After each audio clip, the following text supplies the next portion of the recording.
Matthew 14, verses 22 through 33 says, "Immediately Jesus made the disciples get into the boat and go on ahead of him to the other side, while he dismissed the crowd. After he had dismissed them, he went up on a mountainside by himself to pray. Later that night he was there alone, and the boat was already a considerable distance from land, buffeted by the waves because the wind was against it. Shortly before dawn, Jesus went out to them, walking on the lake. When the disciples saw him walking on the lake, they were terrified. 'It's a ghost,' they said, and they cried out in fear. But Jesus immediately said to them, 'Take courage, it is I. Don't be afraid.' 'Lord, if it's you,' Peter replied, 'tell me to come to you on the water.' 'Come,' he said. Then Peter got down out of the boat, walked on the water, and came toward Jesus. But when he saw the wind, he was afraid, and beginning to sink, cried out, 'Lord, save me.' Immediately, Jesus reached out his hand and caught him. 'You of little faith,' he said, 'why did you doubt?' And when they climbed into the boat, the wind died down. Then those who were in the boat worshipped him, saying, 'Truly, you are the Son of God.'" Are you an introvert or an extrovert? Or like me, are you a little bit of both? When we were in college, my wife Lilia and I took only one class together. It was a counseling class. Of course, in my vocation as a minister, there have certainly been applications for that class, but I'm pretty sure that at the time, we both just had a free credit to give, and we wanted to take a class together, and we thought that perhaps school counseling sounded like an easy A. Now, sincere apologies to the incredible school counselors that I know out there. This was purely an introductory course, just to give you a taste of what it might be like. And sure enough, when we arrived at the class on the first day, the back row was full of football players. And we thought, maybe we're in the right place. Whether you are taking intro to school counseling, or if you are in the middle of the most advanced unit of pastoral counseling preparation, you will find that it is crucial, it is truly important to know yourself, your personality, your tendencies, if you're going to counsel someone else. One of the ways you can learn about yourself is by taking an assessment like the Myers-Briggs, or right now, we're talking about the Enneagram a lot. I'm sure that many of you have taken one of these assessments before. Often you are coded with a certain combination of letters or numbers or colors or even animals based upon your personality type and your operational tendencies.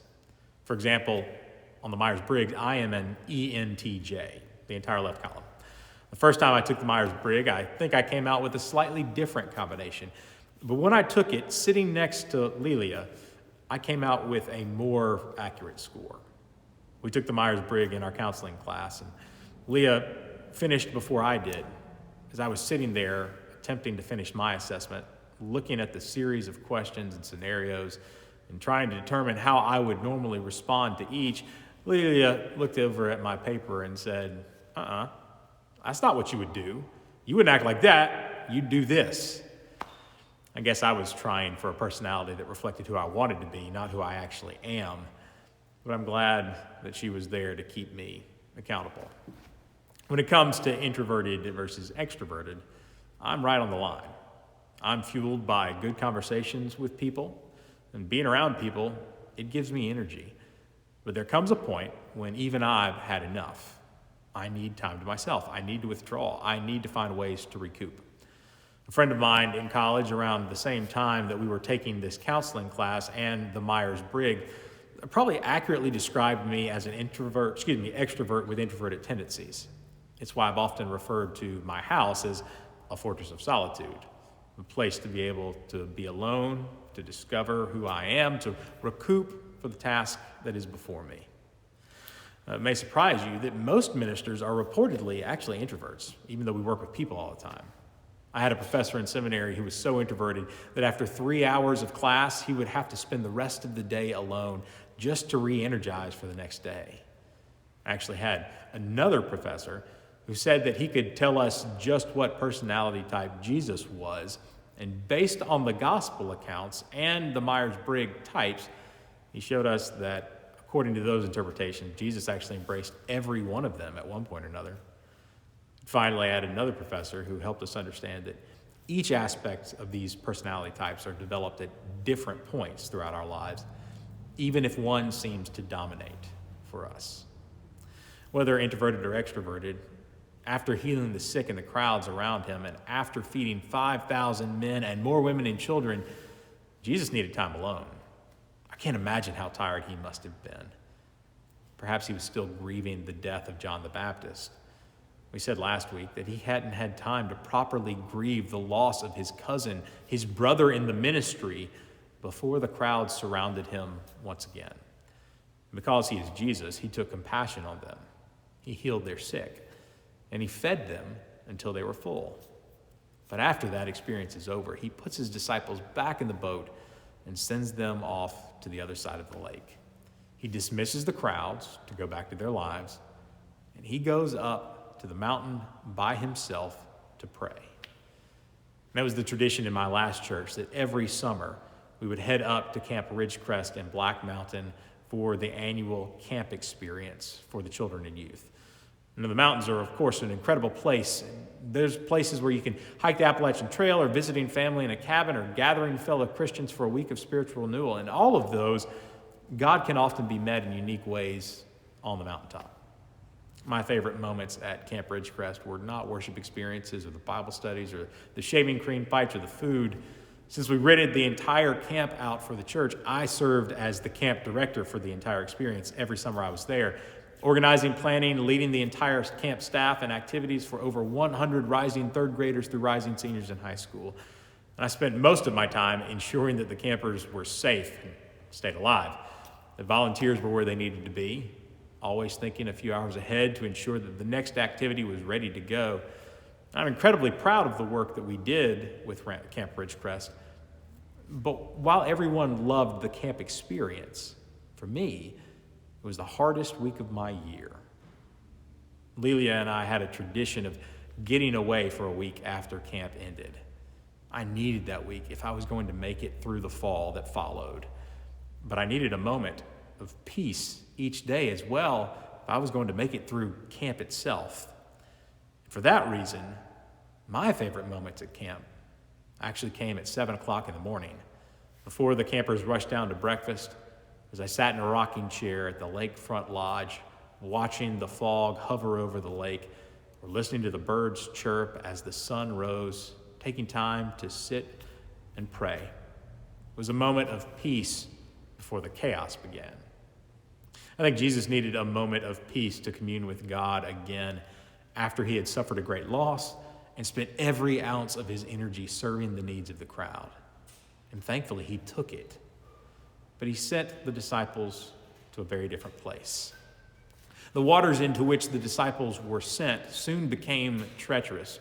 Their boat was battered by the waves and blown about by the wind. And the sea is often used as a symbol of uncertainty and danger in the Bible. And only God has the power to control the sea. Suddenly, the disciples look out into the water and they see something that looks like a ghost walking on the water. Now, the writer of the Gospel of Mark has a different story of Jesus falling asleep in the boat when the storm comes up. And the disciples are afraid and wake Jesus up, and Jesus rebukes the storm and it calms down. Only God can control the sea. But apparently this time it isn't the storm itself that terrifies the disciples, but the sight of Jesus walking on the water, something that should have been impossible. When Jesus recognizes their fear, as we read in the New Revised Standard Version, he says, "Take heart, it is I, do not be afraid." The New Testament scholar David Lose points out that while we translate this phrase, "it is I," in English, the Greek is more sparse and succinct and significant. Take heart, I am. When Jesus used this phrase, the disciples of Matthew's readers even would have recognized the divine name given by God to Moses at the burning bush when he asked who he should say sent him to Egypt to free the Israelites. Take heart, I am. It is in the midst of the storm that the disciples meet God face to face in the person of Jesus Christ.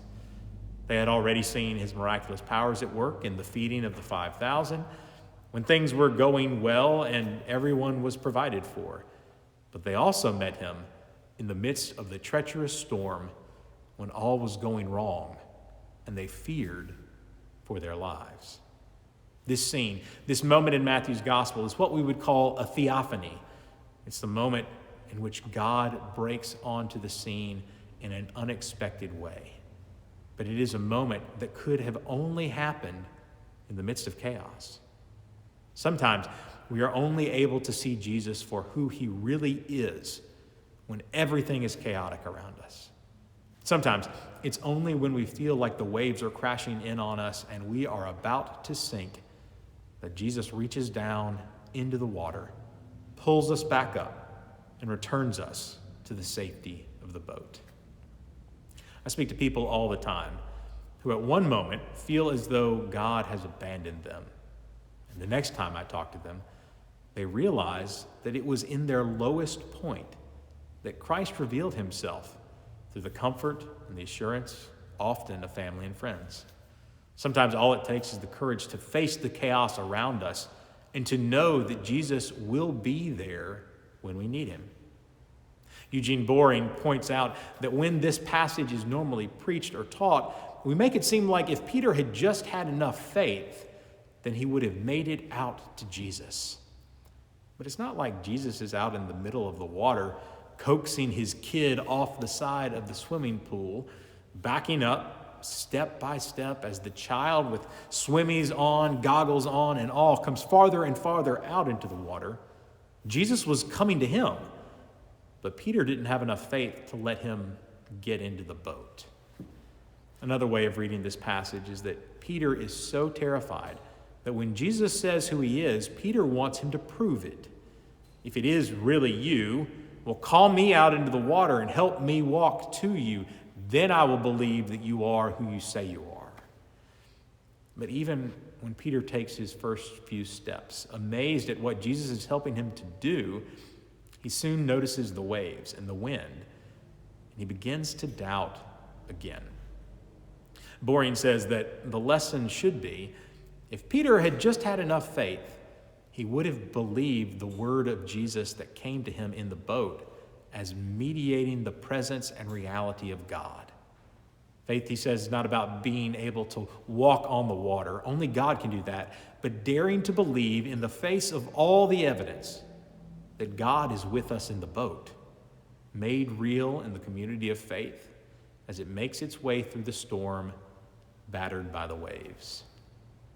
How often have we found ourselves in chaotic situations, wondering which way we were going to turn, and we cried out to God to show us some miraculous sign to prove Christ is actually seeing it through with us. But if the writer of Hebrews is right when he says that faith is the assurance of things hoped for, the evidence of things not seen, then true faith doesn't come when Christ helps us walk on the water. True faith comes when Christ helps us steer the boat through the storm. I don't know what your plans are for Thanksgiving. You may not have any plans at all. There may not be an opportunity to gather with family and with friends in the ways that we are used to in order to celebrate and to give thanks with all of the traditions that help us remember, God's goodness and unwavering love. It may simply feel like another loss, another crisis, another moment of chaos, another storm. Whatever your plans, I hope you will take a moment to pause and reflect. Look back on all that has happened in this year. It has been more challenging than any of us imagined. But don't simply look at the ways that you struggled or your family struggled. Look for the bright moments, the candles giving even the smallest amount of light in the darkness. Those were moments where God showed up, reminding you that God was in the boat with you. Rededicate yourself to the faith that God is with you now and always will be. That is certainly something for which to give thanks.